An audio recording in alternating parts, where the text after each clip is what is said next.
Good morning, students. In today's class, we'll continue our fifth chapter, arithmetic progression, exercise 5.3.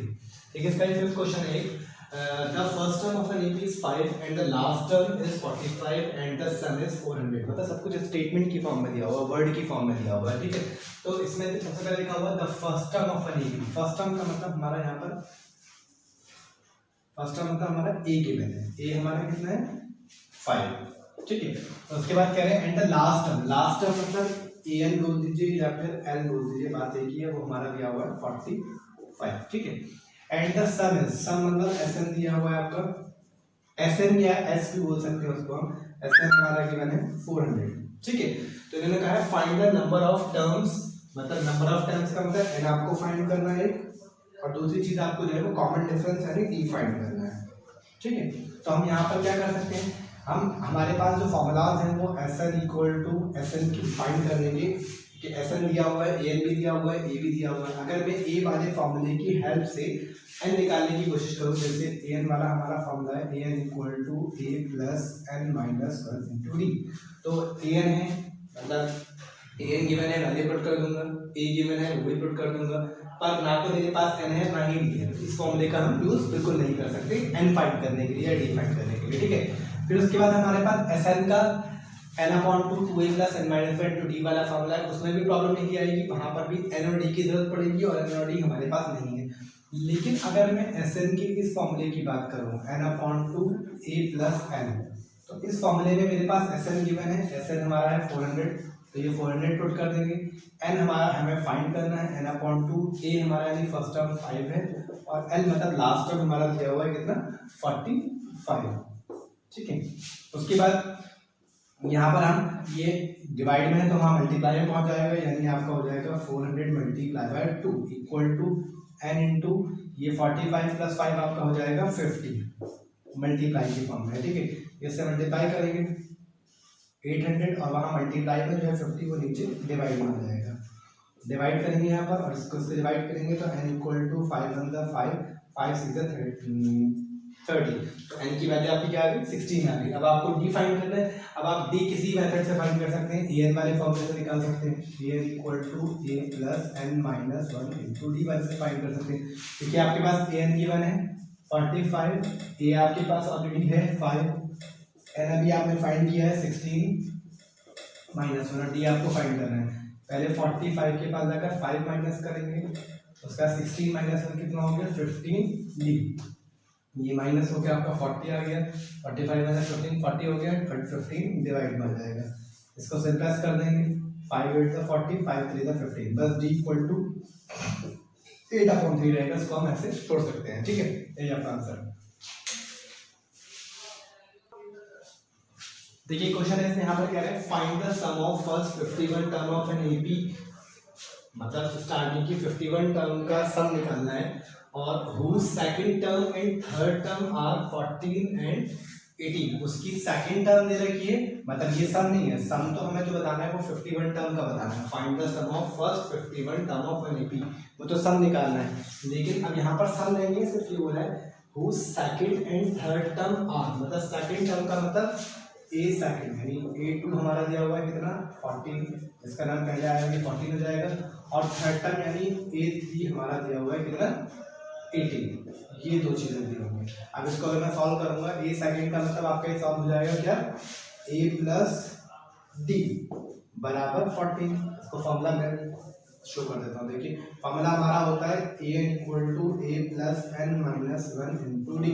काफी सारे question आप लोग कर चुके हैं ये, तो a की जगह तो a रहेगा प्लस n आपका कितना है, n आपका ये 2 है तो 2 माइनस 1 इंटू डी, यहाँ पर क्या हो जाएगा a प्लस 2 माइनस 1 कितना होगा 1d का मतलब d रहेगा, a plus d equal to 14, तो ये इक्वेशन नंबर 1 हो गई। इसी तरह से इसको सॉल्व करेंगे तो ये आपका हो जाएगा a प्लस 3 में से 1 कम हो जाएगा, ये आपका हो जाएगा a प्लस 2d बराबर 18, ये आपकी दो इक्वेशन बन गई। दोनों इक्वेशन को एलिमिनेट करेंगे और यहाँ से हमारा a और d फाइंड हो जाएगा, फिर हम सम निकाल देंगे। देखिए फिर से करा देता हूँ मैं इस क्वेश्चन को, तो यहाँ पर हमारा पहले किसी भी इक्वेशन को ऊपर रख लेंगे, मैं इसको ऊपर रख लेता हूँ a plus 2d equal to 18, ये ऊपर रख लेते हैं और ये a plus d equal to 40 नीचे रख देते हैं, ठीक है। ये पॉजिटिव है नेगेटिव, पॉजिटिव नेगेटिव, ये नेगेटिव, ये दोनों कैंसिल हो गए। 2d में से एक डी जाएगा तो सिर्फ एक डी बचेगा पॉजिटिव, क्योंकि पॉजिटिव टर्म नेगेटिव यहाँ पे सीधा 1 होता है। 18 में से 14 जाएगा तो आपका 4 बचेगा, तो डी की वैल्यू आपकी यहाँ से 4 आ गई। अब ये जो डी की वैल्यू आई है वो या तो आप इक्वेशन नंबर 1 में पुट कर दीजिए या इक्वेशन नंबर 2 में पुट करके ए की वैल्यू आ जाएगी। तो आप यहाँ पे लिखेंगे put the value of D in equation first, जिसमें पुट करेंगे फर्स्ट या सेकंड में। फर्स्ट को पहले लिख लेता हूँ मैं, a प्लस डी बराबर यहाँ पर हमारा 14 है, डी की जगह पर हम क्या पुट कर रहे हैं 4, तो a प्लस 4 बराबर 14, यानी a equal to 14 minus 4, a equal to आपका 10 आ गया। मतलब a की वैल्यू भी आपके पास है और d की वैल्यू भी आपके पास है। अब इन्होंने यहाँ पे क्या कहा था, find the sum of first 51 term. First 51 term का मतलब है कि इन्होंने Sn वाला फॉर्मूला हम अप्लाई करेंगे, Sn equal to n upon 2a plus n minus 1 into d, क्योंकि लास्ट टर्म नहीं है इसलिए लास्ट टर्म वाला अप्लाई नहीं करेंगे, ठीक है ना। तो Sn का मतलब S51 निकालना है हमें, S51 equal to S51 equal to n कितना है 51 अपॉन 2 इंटू ए भी हमारी वैल्यू सॉल्व कराई है 10, तो यहाँ पर 10 पुट कर देंगे प्लस ये हमारा है 51 माइनस 1 और डी हमारा आया था 4, ये वैल्यू पुट कर दी, ठीक है। तो ये S51 हमें निकालना है, इसको इससे डिवाइड करेंगे तो 2 2 ज़ा 4, एक बचा 2 5 ज़ा 10, 2 5 25.5 समथिंग जाएगा। मैक्स कभी ऐसे डिवाइड भी छोड़ सकते हैं, 10 2 ज़ा 20 प्लस 51 माइनस 1 आपका हो जाएगा 50, यानी 50 इंटू 4, ये आपका 25.5 और 20 प्लस ये मल्टीप्लाई कर देंगे 5 4 ज़ा 20, 200 हो गया। तो बस इसको इन दोनों को प्लस करके 25.5 से आप इसको मल्टीप्लाई कर देंगे, यही आपका आंसर हो जाएगा। ये इन्होंने इस क्वेश्चन में आपसे पूछा है, ओके।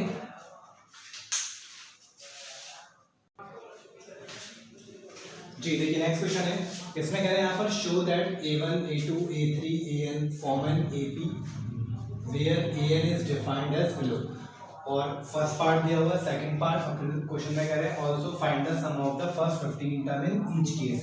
मतलब फर्स्ट 15 टर्म का मतलब सम निकालना है, Sn वाला फॉर्मूला अप्लाई करके आपको सम निकालना है, जिसमें n जो देना है वो 15 देना है। 15 टर्म्स का मतलब n की जगह पर आप 15 पुट कर सकते हैं, मतलब इस क्वेश्चन में भी n की जगह पर 15 पुट कर सकते हैं, इस क्वेश्चन में भी n की जगह 15 पुट कर सकते हैं। पहले एक काम करते हैं, इससे AP तो बनाएं। AP किस तरह से बनाएंगे, देखिए फर्स्ट क्वेश्चन की बात कर रहा हूँ। पहले ये लिखा हुआ है an equal to 3 plus 4n, हम पहले क्या करेंगे n की जगह पर 1 पुट करते हैं, क्योंकि इसी फॉर्म में है ना 1 2 3 4, तो एक बार अगर मैं 1 पुट करूंगा तो क्या हो जाएगा 3 प्लस 4 इंटू 1, मतलब 3 प्लस 4 1 ज़ा 4, तो 3 प्लस 4 कितना हो गया 7, तो सीरीज की पहली टर्म आ गई 7, ठीक है।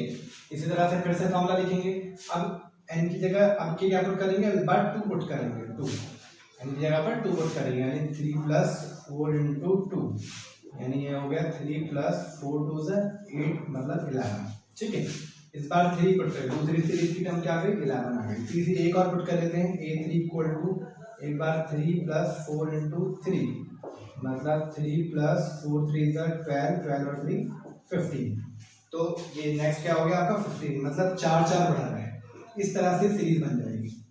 बस अब मुझे कुछ नहीं चाहिए था, मेरा a मिल गया यहाँ से 7 और d मिल गया, यानी कॉमन डिफरेंस मिल गया मेरा 11 माइनस 7 यानी 4। मेरे पास a भी है d भी है और n की वैल्यू भी दे रखी है इन्होंने, n मेरा कितना है 15 है। इन्होंने हमसे क्या कहा है, find the sum of the first 15 term. Also इसलिए बोला है क्योंकि पहले तो हमें ये चीज़ दिखानी है इनको, तो कम से कम 3 सॉल्यूशन दिखा देना, 3 वैल्यू पुट करके काफ़ी है। उसके बाद आपको सम भी निकालना है, मतलब ये फॉर्मूला अप्लाई करके Sn equal to n upon 2a plus n minus 1 into d वाला फॉर्मूला है। लास्ट टर्म वाला नहीं अप्लाई कर सकते क्योंकि यहाँ पर लास्ट टर्म नहीं है, बस यहाँ पर n आपके पास कितना दिया हुआ है 15, यानी आपको हो जाएगा 15 अपॉन 2 इंटू a, ये मतलब फर्स्ट टर्म आपकी सीरीज की 7 थी, 7 प्लस 15 माइनस 1 डी, और डी आपको कितना है 4 है, ठीक है। यहाँ पर आप इसको डिवाइड करेंगे तो 7.5 आएगा, ये आपका 7.5 आ गया बाहर, 7.5 चलता रहेगा, 2 7 ज़ा 14 प्लस 15 माइनस 1 कितना होगा 14, 14 4 ज़ा 56, तो 7.5 मल्टीप्लाई बाय 56 और ये 60, बस इन दोनों को मल्टीप्लाई कर देंगे आपका आंसर आ जाएगा। बिल्कुल सेम टू सेम इस क्वेश्चन में भी यही होना है, एक बार 1 पुट करेंगे, सीरीज की पहली टर्म आ जाएगी, 2 पुट करेंगे, 3 पुट करेंगे, ए और डी मिल गया और एन आपका यही 15 ही रहेगा। तो इस क्वेश्चन को आप उससे सॉल्व करेंगे, ठीक है।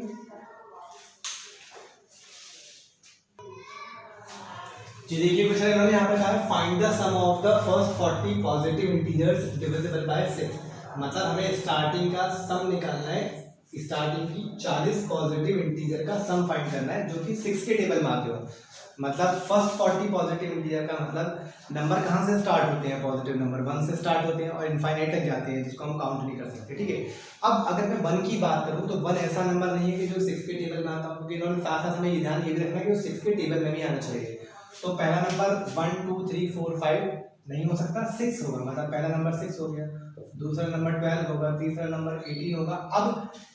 अब ये तो बहुत सारे नंबर है। अब हम क्या करेंगे, अब हम देखेंगे कि लास्ट में कौन सी टर्म आ रही है। इन्होंने क्या कहा है, first 40 positive integer divisible by 6, starting के 40 नंबर जो 6 के टेबल में आते हो। अब हम क्या करेंगे, अब हम ढूंढेंगे लास्ट टर्म कि लास्ट टर्म क्या होगी। तो उसके लिए आसान तरीका ये है, 40 को 66 से मल्टीप्लाई कर दीजिए, 0 6 4 24, मतलब लास्ट टर्म आपकी क्या जाएगी 240। मतलब 240 स्टार्टिंग, मतलब सबसे पहली टर्म क्या है जो 6 के टेबल में आती है 6 है, दूसरी 12 है, तीसरी 18 है, फोर्थ जो है 24, इस तरह से चलते चलते लास्ट में 40वीं टर्म जो होगी जो 6 के टेबल में आएगी वो क्या होगी 240 होगी, क्योंकि मैंने इसको इससे मल्टीप्लाई करके पता लगा लिया, ठीक है। बस अब इन्होंने क्या कहा है, सम निकालना है। तो ए हमारे पास क्या है 6 गिवन है, डी हमारा कॉमन डिफरेंस हमारा है 12 माइनस 6 यानी 6 है, और आपका ए एन मतलब लास्ट टर्म आपका दिया हुआ कितना 240। तो अब अगर आप बात करेंगे एस एन वाले फॉर्मूले की, s n equal to n upon 2 a plus l की बात करें तो उससे भी निकाल सकते हैं। कैसे, हम एस एन फाइंड कर रहे हैं, एन हमारा कितना है, एन जो है वो 40 है, क्योंकि टोटल हमारे पास कितने टर्म है 40 टर्म्स है। मैंने कहा है ना find the sum of first 40 positive integer, तो जब फर्स्ट 40 का मतलब टोटल 40 ही तो टर्म होंगे उसके अंदर। तो एन भी है हमारे पास, ए एन भी है, डी भी है, ए भी है, तो बहुत सारे ऑप्शन है हमारे पास सॉल्व करने के लिए। अगर हमें सम निकालना है दोनों में से किसी फॉर्मूले से अप्लाई कर सकते हैं, इससे भी निकाल सकते हैं, दूसरी वाले से निकाल सकते हैं। इससे अगर निकालेंगे एन आपका वही 40 रहेगा, ए आपका फर्स्ट टर्म 6 रहेगा, लास्ट टर्म मतलब आपका 240 रहेगा। तो इससे आप जो है सॉल्व कर देंगे इसको, एन आपका हो जाएगा 40 अपॉन 2, फर्स्ट टर्म आपका 6 प्लस लास्ट टर्म आपका है 240। आप कभी भी इस तरह से अभी कैंसिल नहीं कर सकते, पहले उसको कंबाइन करके सॉल्व करेंगे। पहले बात तो ये इससे डिवाइड हो जाएगा, ये 20 हो जाएगा, 20 इंटू ये आपका हो जाएगा 246, दोनों को मल्टीप्लाई करेंगे ये आपका आंसर हो जाएगा। तो इसी टाइप से इसकी और बाकी क्वेश्चन है वो आप लोगों के लिए होमवर्क में आप लोग उससे ट्राई करेंगे। Okay, question, a sum of rupees 700 is to be used to give 7 cash prizes to students of a school for their overall academic performance. If each prize is rupees 20 less than its preceding prize, find the value of each of the prize. तो इन्होंने यहाँ पर कहा है एक सम of rupees 700, total हमारे पास जो है वो 700 रुपए है, is to be used to given 7 cash prizes. मतलब टोटल 7 स्टूडेंट हैं, उनको 7 स्टूडेंट में जो है वो 700 रुपए को डिवाइड करना है। टोटल पैसे जो है वो 700 रुपए हैं, 700 रुपीज को 7 स्टूडेंट्स में डिवाइड करना है उनकी एकेडमिक परफॉर्मेंस के हिसाब से। तो हम सबको इक्वली डिवाइड नहीं कर सकते, इक्वल जो है अमाउंट नहीं दे सकते, क्योंकि वो पोजीशन के हिसाब से जो बच्चे की पोजीशन है उसी के अकॉर्डिंग जो है उसको दिया जाएगा प्राइस। अगर फर्स्ट पोजीशन है तो उसको ज़्यादा प्राइस, ज़्यादा पैसे मिलेंगे, सेकंड जो होगा पोजीशन उसको उससे कम मिलेंगे, फर्स्ट वाले से, थर्ड को सेकंड से कम मिलेंगे, फोर्थ को जो है वो थर्ड से कम मिलेंगे। इस तरह से जो है वो हमारे सीरीज बन जाएगी। तो टोटल 700 रुपये को डिवाइड करना है, टोटल 7 स्टूडेंट्स हैं हमारे पास, और जो फर्स्ट प्राइज मिलेगा, फॉर एग्जांपल जो पहले वाले जो फर्स्ट पोजीशन है अगर मान लिया उसको 150 रुपीज़ मिलते हैं, तो जो नेक्स्ट वाला होगा जो सेकंड होगा उसको उससे 20 रुपये कम मिलेंगे यानी 130 मिलेंगे, फिर नेक्स्ट वाले को उससे कम मिलेंगे यानी 110 मिलेंगे, फिर नेक्स्ट वाले को उससे 20 कम मिलेंगे तो 90 मिलेंगे। इसी तरह से जो है वो हर कैश प्राइजेज में जो है वो नेक्स्ट वाला जो पोजीशन के हिसाब से जो है वो 20 रुपीज़ कम होते जाएंगे। कहने का मतलब ये है कि टोटल हमारे पास जो है वो 700 रुपये है, मतलब टोटल अमाउंट यानी जिसे हम सम बोलते हैं, सम हमारे पास है 700 रुपीज़। टोटल जो अमाउंट है, टोटल पैसा वो 700 जो है वो आपका क्या है सम है, और जो नंबर ऑफ स्टूडेंट्स है जिनको डिवाइड करना है, जिन पैसों को जिन बच्चों में डिवाइड करना है वो टोटल 7 स्टूडेंट्स हैं, ठीक है। और कॉमन डिफरेंस यानी डी जो है वो हमारा माइनस का 20 है, पॉजिटिव 20 नहीं है, नेगेटिव 20 है। पॉजिटिव तब होता है जब प्राइस बढ़ रहा होता है, यहाँ प्राइस जो है वो कम हो रहा है 20 रुपए से। यहाँ पे इन्होंने कहा है ना price is 20 less than it's preceding price, यानी जो अपने पिछले वाले प्राइस से 20 रुपए कम होता जा रहा है हर उसके हिसाब से, पोजीशन के हिसाब से, ठीक है। तो डी आपका माइनस का 20 है, पॉजिटिव 20 नहीं है, क्योंकि सीरीज जो है वो डिसेंडिंग ऑर्डर में जा रही है, असेंडिंग ऑर्डर में नहीं जा रही है, ठीक है। तो इसका मतलब इन्होंने लास्ट में कहा है कि find the value of each of the price, ये बताओ कि सारे बच्चों को मिलाकर सबको कितने कितने पैसे मिले होंगे। अगर मुझे बस ये पता चल जाए कि सबसे जो फर्स्ट पोजीशन पर है उसको कितने पैसे मिले हैं, तो फिर मैं इजीली क्या करूंगा, सब में फर्स्ट जो फर्स्ट को मिले उसके बाद सब में 20 माइनस करते जाऊंगा, उन 7 को डिवाइड कर दिया जाएगा, 7 स्टूडेंट को कैश प्राइजेस को डिवाइड कर दिया जाएगा इजीली, ठीक है। तो मतलब मुझे चाहिए क्या, मुझे ए चाहिए यानी फर्स्ट टर्म चाहिए, किसी भी तरह से सीरीज की फर्स्ट टर्म चाहिए। तो मैं उसके लिए किस फॉर्मूले का यूज करूंगा, Sn = n/2 2a + n - 1 × d। an वाला फॉर्मूला के तो मतलब ही नहीं, क्योंकि an के लिए हमें लास्ट टर्म चाहिए होती है, लास्ट टर्म हमारे पास नहीं है। और अगर मैं Sn का लास्ट टर्म वाला फॉर्मूला अप्लाई करता हूँ n/2a + n, तो उसके लिए भी लास्ट टर्म नहीं है वहां पर, ठीक है। तो हम Sn का इसी फॉर्मूले को जो है हम यूज करेंगे, क्योंकि हमारे पास सम गिवन है यानी टोटल 700 रुपए है, ठीक है। नंबर ऑफ स्टूडेंट्स हैं 7, तो 7/2 एंड 2a, a की वैल्यू नहीं है तो वो a ऐसे ही रहेगा।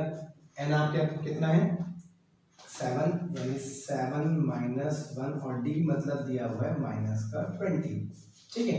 पहले ही काम करते हैं तो क्रॉस मल्टीप्लिकेशन कर देते हैं, यानी 7 × 2 / 7। जब हम क्रॉस मल्टीप्लाई करते हैं तो जो डिनोमिनेटर होता है वो ऐसे न्यूमरेटर में पहुंच जाता है, और जो न्यूमरेटर होता है वो ऐसे डिनोमिनेटर में आ जाता है, यानी जो डिवाइड में होगा मल्टीप्लाई में पहुंच जाएगा, जो मल्टीप्लाई में होगा वो डिवाइड में आ जाएगा, ठीक है। वहां पर आपका बचा 2a + 7 - 1 आपका हो जाएगा 6, यानी 6 × -20, ठीक है। यहाँ इसको कैंसिल करेंगे, आपका हो जाएगा 100 × 2, 100 को 2 से मल्टीप्लाई करेंगे तो आपका आएगा 200 = 2a। 6 की मल्टीप्लाई 20 से करेंगे तो 120 आएगा, यानी पॉजिटिव नेगेटिव 120 आएगा, यानी 6 × 2 = 12, 0 लिखा जाएगा और प्लस माइनस का 120 लिखा जाएगा। अब नेक्स्ट स्टेप में क्या करेंगे, 200 के पास लाकर जो माइनस का 120 है वो पॉजिटिव 120 हो जाएगा, यानी 200 + 120 = 2a। 2 अपने बेस पर जो है कांस्टेंट है, ठीक है। इसके बाद जो है वो दोनों ऐड करते जाएंगे, 0 2 320 = 2a।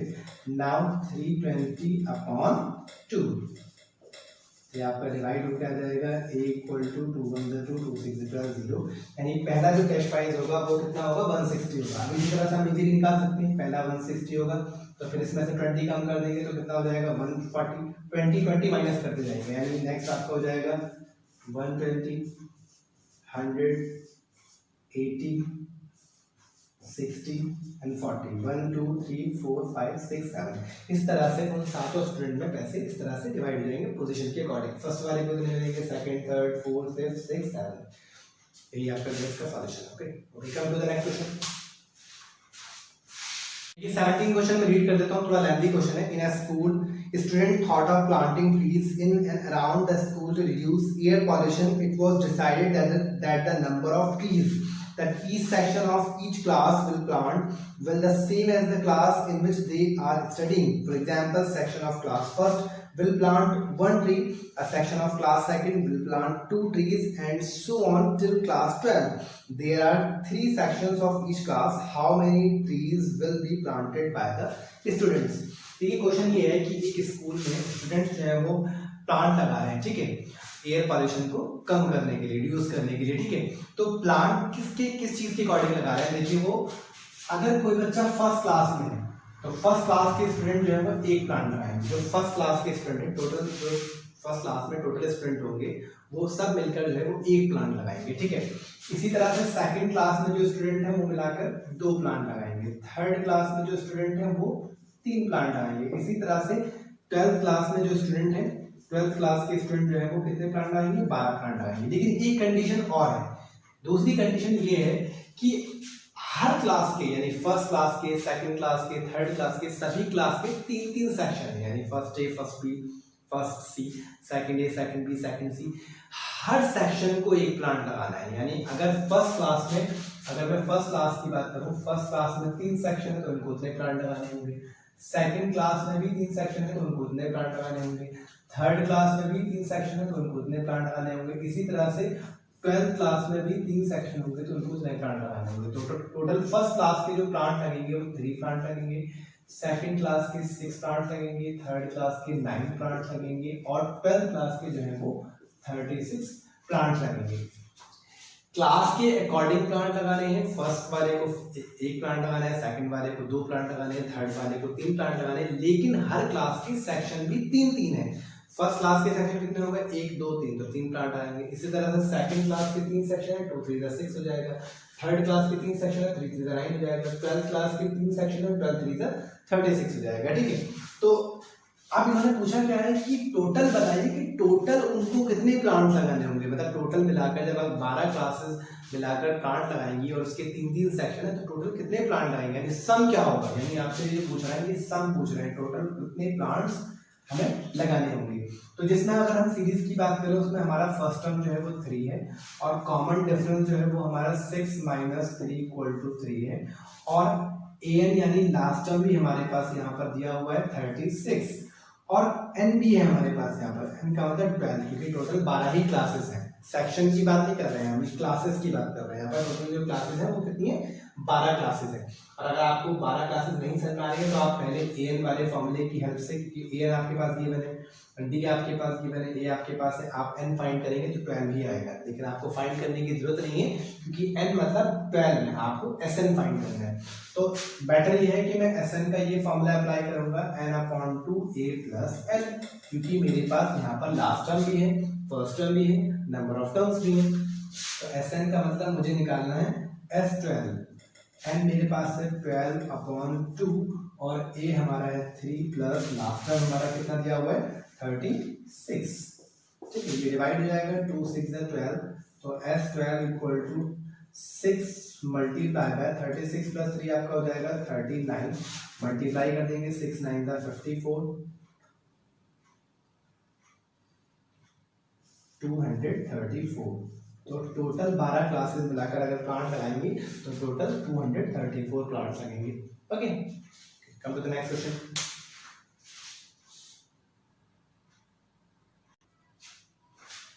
जी देखिए 18 क्वेश्चन है, यहाँ पे कह रहा है इस क्वेश्चन में a spiral is made up of successive semicircles with centers alternately at A and B, starting with center A of radii 0.5 cm, 1.0 cm, 1.5 cm, 2 cm as shown in the figure. What is the total length of the such a spiral made up of 13 consecutive semicircles? Take pi = 22/7।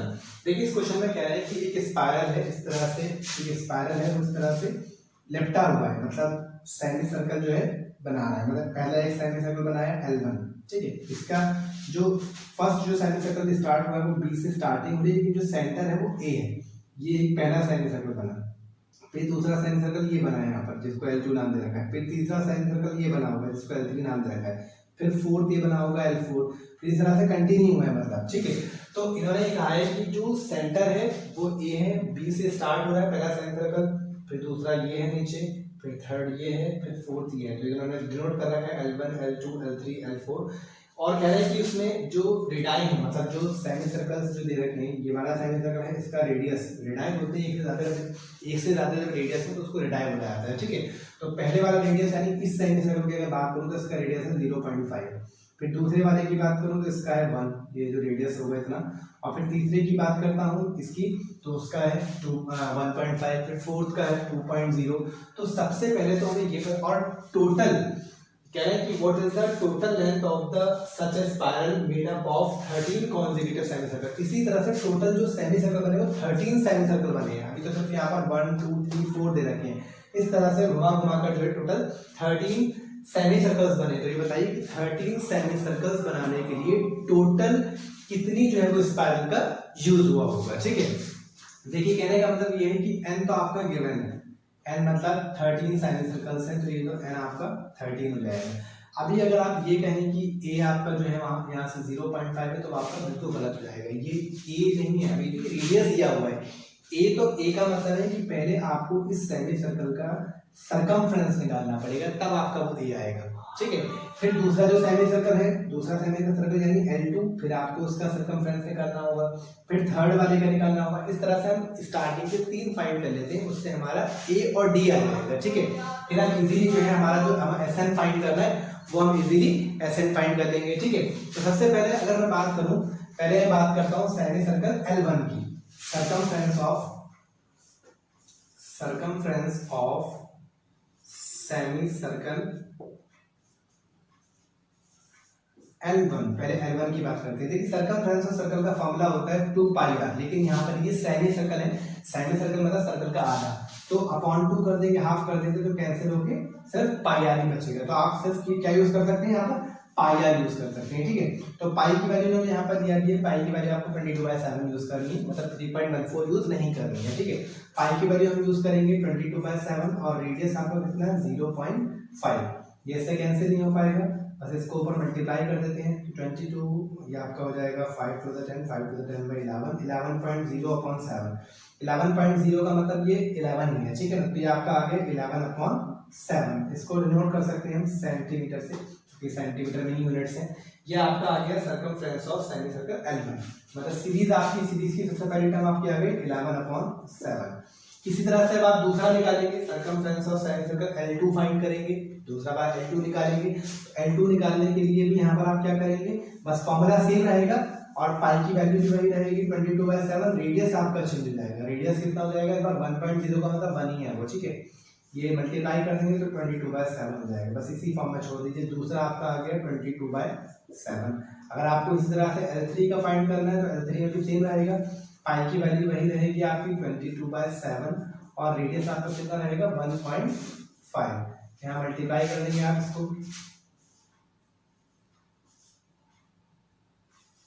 33.0/7, 15 to the 30 and 3 will be carried, 15 to the 30 and 3 33, यानी 33.0/7 का मतलब है 33/7 ही है वो आपका, ठीक है, 33/7। बस 3 काफी है क्योंकि हमें ए और डी निकालना है किसी भी तरह से यहाँ से, ठीक है ना।